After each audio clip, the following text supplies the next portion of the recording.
Salutations, suspicious squad leaders, automatic gear for automatic games. Thanks for joining me for Season 3, Episode 7 of our XCOM 2 series. In our previous installment, Charlie's squad took to the field to reap the bounty of supplies from a disabled Advent train. But in the process, they encountered the Archon King, and to the surprise of both themselves and everybody else with XCOM, they defeated the King. We also completed construction of the Psi Lab, and in this episode, we want to kick things off by initiating training on a new recruit. This guy's as green as they come, though he does have a history of working independently against Advent. In terms of his experience with XCOM, he's fresh. He's a fresh face. And, yeah, you know, before we get started with his training, let's go ahead and take a look at his file. Brian Leitner, codename Brylight, born Decatur, Illinois, 5 September 2013. Brian's family entered New Chicago in order to procure medical assistance for his sick father. Advent provided, but demanded military service in return. Having seen the atrocious acts of Advent from their side, Leitner fled, searching the ways for a force worth fighting for. This justice-seeking youth found XCOM. And so, yeah, he has experience. In fact, he was training to work for Advent. I guess it's fortuitous for us that didn't work out, and now he finds himself in our Psi Ops Center, or rather our Psi Lab. This is new to us, so we don't know how it's going to go, but nonetheless, we've begun work on it. Now we've turned our attention to the geoscape. Ultimately, we want to get to a black site ASAP. However, we are going to make one detour before we do that, and that is to collect supplies. After all, we want to develop some more weaponry, perhaps some more armor, before infiltrating this black site. And Charlie's squad Alpha Squad is on deck to undertake this mission. There, we've got a nice development, the Wraith suit. And one of the things about the Wraith suit is it allows you to walk right through walls, which sounds pretty cool. Commander, the aliens continue to make progress on the Avatar project. If we're going to slow them down, we'll need to move fast. And there you have it. Further reason for us to assault that black site. Progress on that Avatar project just keeps on chugging along. So we have to do everything within our power to stave off any further progress. And as I noted, Alpha Squad will be undertaking this mission. There was a shakeup a while back, you'll recall, with Alpha Squad. Their squad leader was removed of command, and he has been replaced. West Asia. But Van Dorn has seen fit not to replace him with anybody from the squad. Rather, they brought in an outsider at the commander's suggestion. It's time to meet him and the others. Though a source of controversy, Alpha Squad will now be commanded by Peter Two Bears, codenamed Sandman. He's taking in a plasma grenade and the Wraith suit. He is joined in the field by Miles Upshur, codenamed Outlast, taking a plasma grenade, blue screen rounds, and the EMP bomb. Manny Fawcett, codenamed Manny Faces, taking a plasma grenade and the battle scanner. Bailey Benton, codenamed Proxy, taking the plasma grenade and skulljack. Sandra Baron, codenamed Snuggs, taking plasma grenade, mimic beacon, and the frost bomb. And finally, Carl Ham, codenamed Lee, taking the plasma grenade and several med kits. There you have it. Alpha Squad as it stands. Alpha, you may board when ready.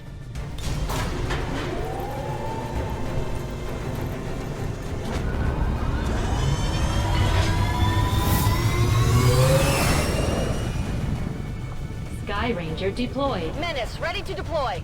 Copy, Firebrand, begin your descent.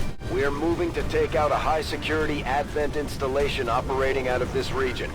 Intel from the Resistance suggests this facility is conducting research critical to the Avatar project. Once in position, approach the designated target and plant the X4 charges. Once they're armed, move to minimum safe distance and level that facility. The new squad leader, Sandman, immediately endears himself to Alpha Squad by expressing sympathy over the fate of their former squad leader.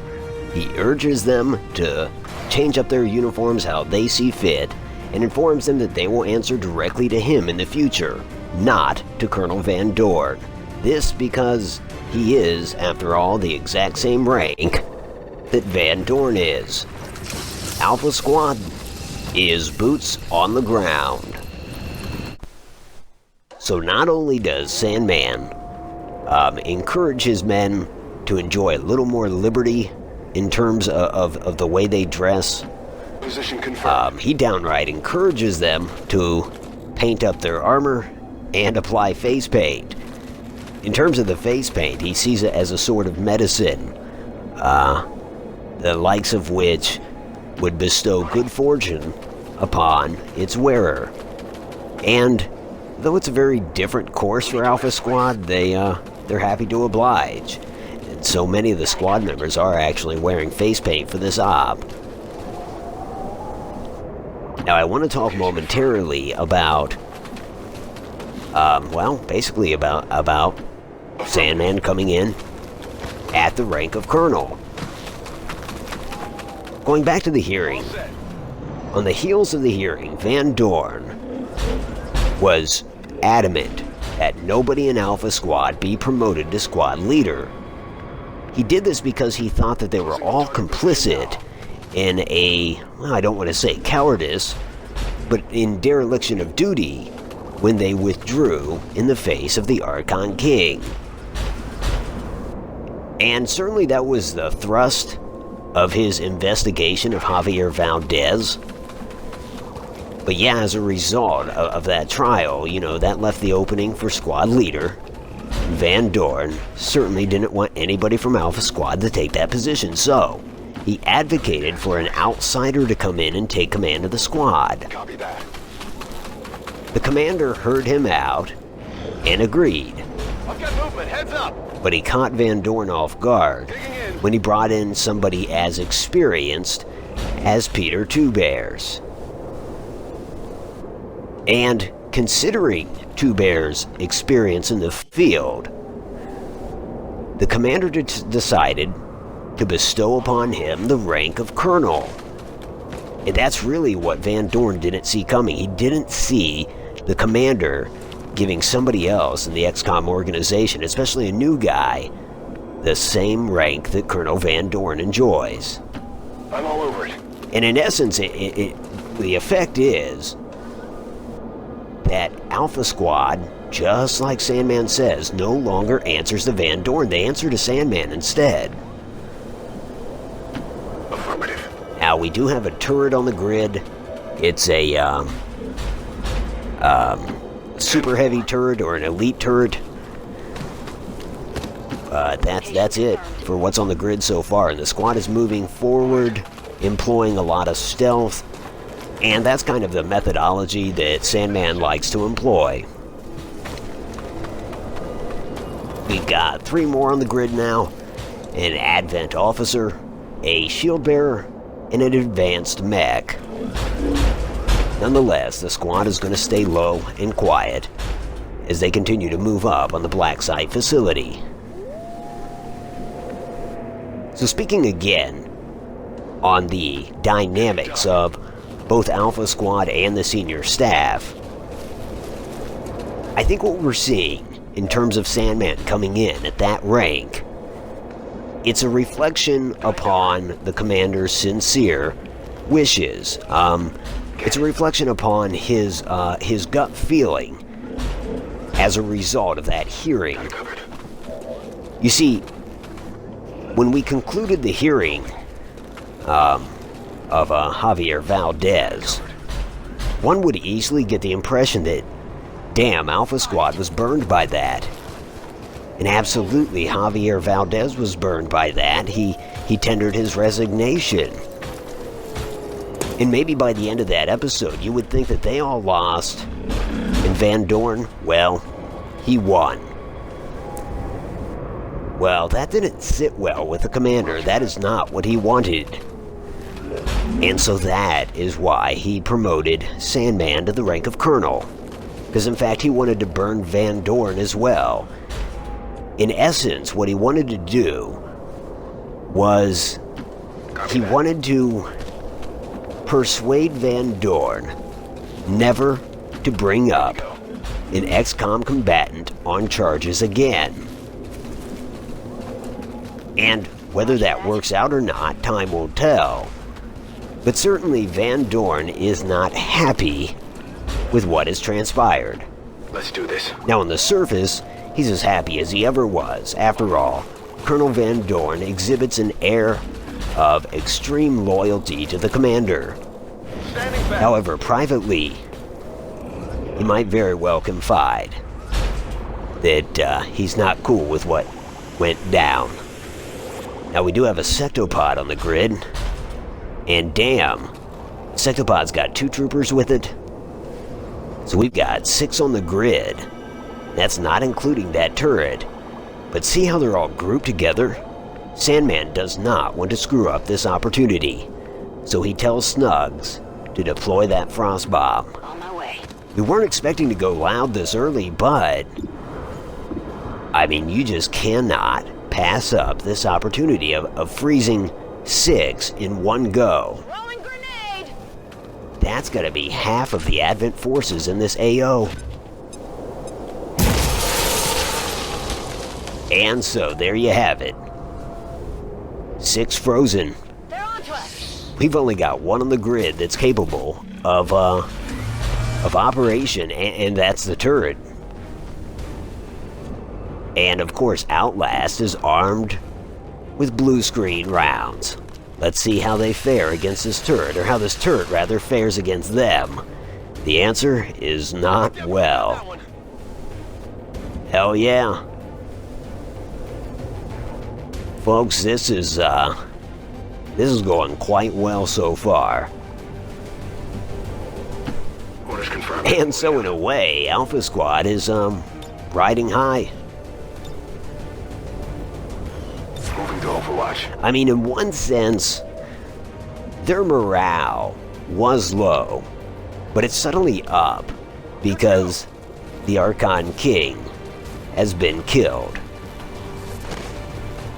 And it was also low because they were skeptical about, Colonel Two Bears here taking command of the squad. They're quickly learning to like him. Fawcett takes a shot at the sectopod. Does a little bit of damage, but that thing's armor is, it's serious business. On your order. It's gonna be a serious impediment to any further damage until it's shredded a bit. And also, I think that thing has just broken free of its frozen state. So that's no good. We have 1 on the grid then. And, it's a sectopod.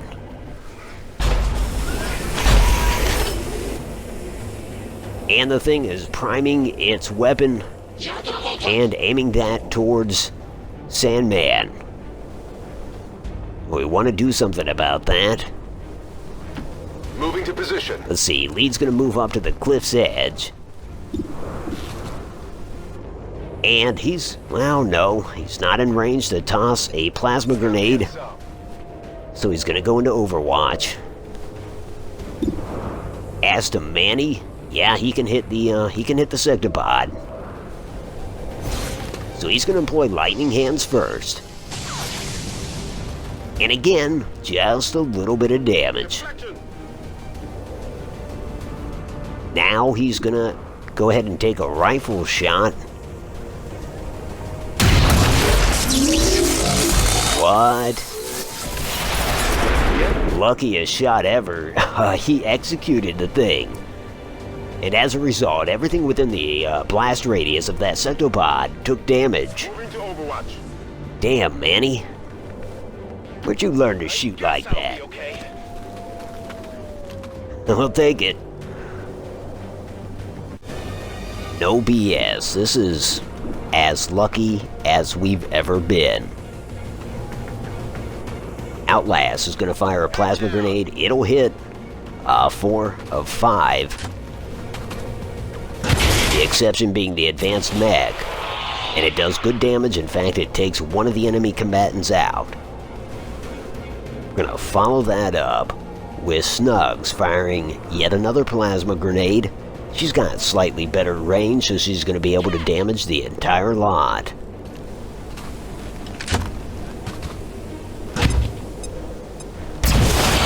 And in fact, she kills 3 of them. Yeah, kills 3. That leaves the advanced mech as the only one standing on the grid. Proxy is going to move up next to Snuggs. And using his new plasma rifle, he's going to take a shot at that mech. He hits, thereby removing the last Advent element standing. I'm spotted. Wow. Sandman's gonna go ahead and open up this door. Menace 1-5, you're near the target position. So we've got 3 more on the grid, a gatekeeper, and it appears 2 sectoids. Sandman's gonna deploy a plasma grenade, try to shred a little bit of that gatekeeper's armor. Yeah, going back to that fight back there on the road, if you want to call it a fight, fortune favored us, no doubt there. Going back to Sandman, encouraging his troops to apply paint to their armor and face paint. He said it would grant them good medicine, good fortune in the field. Moving to Overwatch. That definitely worked. Definitely worked. Okay, I'll go. Again, I've seen nothing like it throughout this entire playthrough. So okay, Lead's gone into Overwatch. Outlast moved up. Lead's Overwatch is triggered. He scores a hit. If we're not lucky enough already, Lead gets to fire another shot. Unfortunately, this one's a miss. Target. The Gatekeeper and Sectoid pairing get into position. And Outlast is going to deploy the EMP. Throwing grenade. This should have a detrimental effect on the Gatekeeper.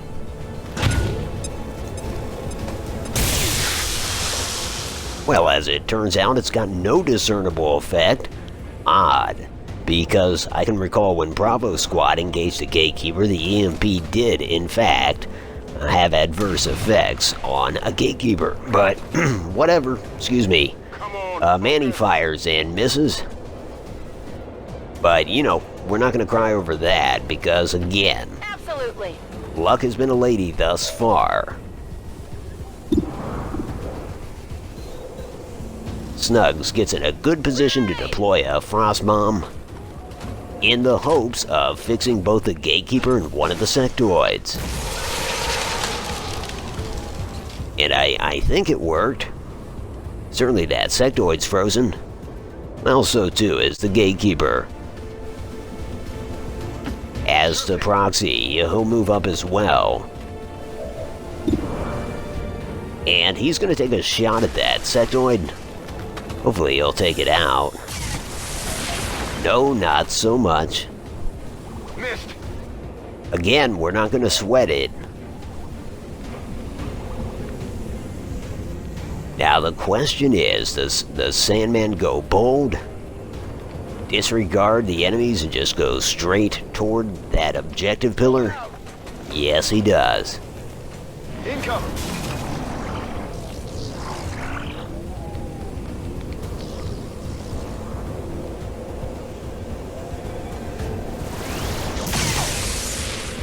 Okay, Gatekeeper takes a shot at Proxy, but Gatekeeper misses. The sectoid falls back a bit. And he's attempting some kind of psionic attack, which is resisted. So Sandman's bold move there had no downside, really.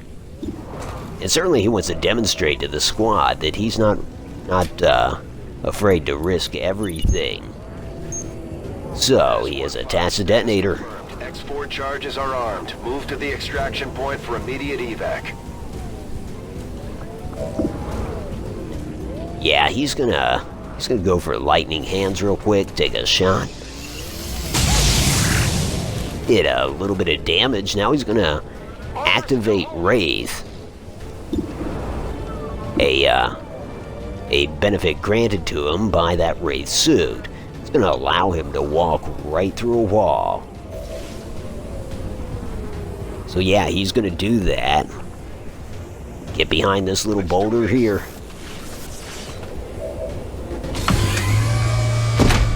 Unfortunately, this attracts the attention of a turret that previously we did not know was positioned there.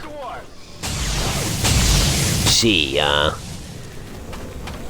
Two Bears attempts to fire 3 shots. He does some damage, but the turret is still active.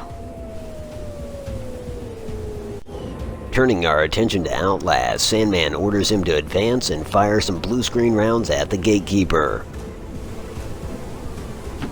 I'm trusting you here.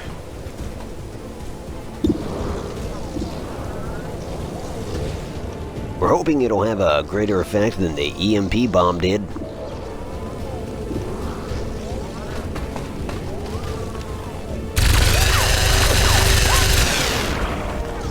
And it's not going to. Come on! Not if it's a miss. Running dry on ammo! Manny, too, will fire at the Gatekeeper. He scores a hit, but that thing's armor is substantial. Have Snuggs. Actually, she's going to reposition. Jockeying for a better shooting angle from which he'll take a shot.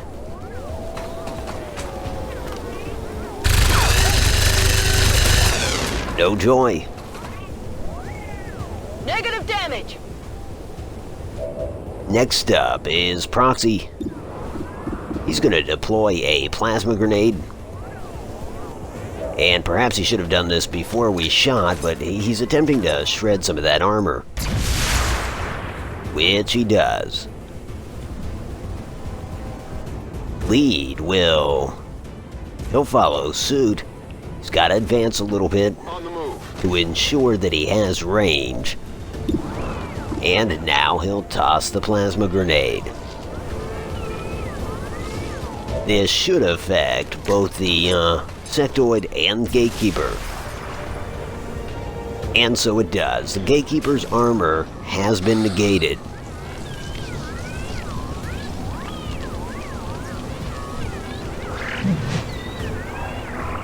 And the thing emerges from the facility, produces its tentacles, and it appears to be raising the dead. There's plenty of dead with which to raise. Meanwhile, the sectoid advances and fires a shot. Presumably he was aiming at Outlast, but it's a miss. I need a medic! The turret, on the other hand, hits its mark. And its mark is Sandman, who's returning fire. And the return fire is good. That armor's tough. The other sectoid takes an elevated position, attempting a psi attack, and it's successful. Lead is disoriented. Okay then. Looks like they called in backup. Meanwhile, we've got Advent backup en route. S3E7, be advised, we've picked up hostile reinforcements inbound on your position.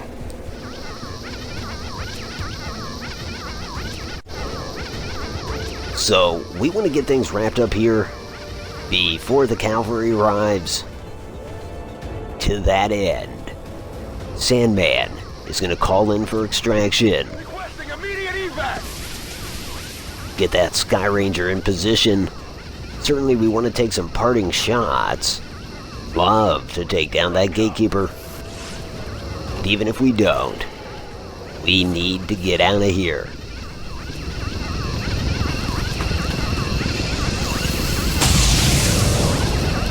There, Sandman did a little bit of damage.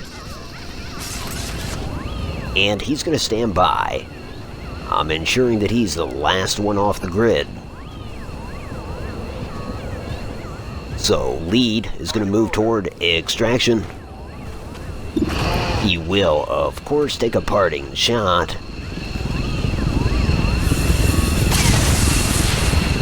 It's a miss.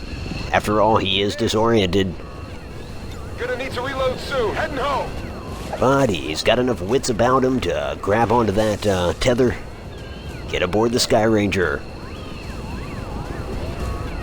Outlast will now move to extraction. He's gonna go ahead and take a shot with those blue screen rounds. Hell yeah, that's what it's all about. It's dead. It has to be dead. Out of rounds. Gatekeeper's out of the game, and so go the zombies there. And Outlast, he's a little braver than he was when he first joined. Ready to boogie. But let's be honest, he's still a bit of a coward. So he's out of here. It matters not. I mean, Alpha does have orders to extract. Go, go, go. And there are still sectoids on the grid. So a harsh critic might call this extraction premature, but there are no standing orders to clear the grid. Heading out. Besides, even if Van Dorn considered this a act of cowardice, as mentioned earlier, they don't report to Van Dorn. Snuggs is taking a parting shot. Get it together. No joy. Running dry. Packing it in. So she's out of here. Proxy will sidestep to the extraction zone. He too will aim at that sectoid at the on the elevated position. No, actually, he's aiming at the one on the ground, and it's good. Running low on ammo. Let's go.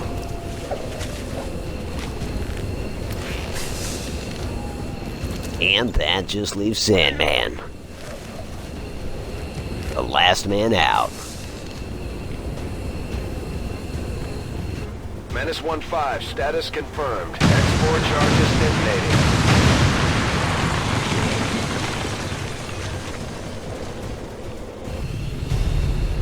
There it is, folks. Again, I've not seen a mission quite like that. In fact, while aboard the Sky Ranger, Snuggs feels compelled to point out that Alpha Squad made short work of a squad's worth of Advent forces. That is to say, an Advent officer, a shield bearer, 2 troopers, an advanced mech, and a sectopod. To which Manny laments, had only Old School and Noisy Boy been there to witness such an act. To which Sandman responds, though he didn't know them, he is quite certain both Old School and Noisy Boy were right there with them on this mission. They will be on all future missions. You see, much like Old School, Sandman's spiritual, albeit in a different fashion. Morale is sure to be high after an operation like that. Great work, Commander. So it looks like the only one to earn a promotion is Proxy, but everybody did commendable work down there. Anyhow, Proxy gets to choose between conceal or run and gun. And he's gonna go with conceal. Certainly that seems like something Sandman would choose. So yeah, again, impeccable work down there. Just amazing. And we didn't bring back any loot. We missed our opportunity with that dropped gear. But oh well. We are not complaining. Your team did a commendable job in destroying the aliens' facility, Commander. Their efforts towards the Avatar project will undoubtedly be set back by your incursion. But will it? You see, unfortunately, as I was fiddling around, yeah, looks like squad leader shaking. As I was fiddling around with the mission, I went back to the geoscape, and another bit of progress was added to Advent's work on the Avatar project. So really all we've done is maintain the status quo, unfortunately. And we're going to turn our attention to yet another endeavor here in the Proving Grounds, and that's going to be the war suit. Interesting choice. I'll send word as soon as we're finished, Commander. And so that's underway. In the meantime, we will turn our attention to the geoscape.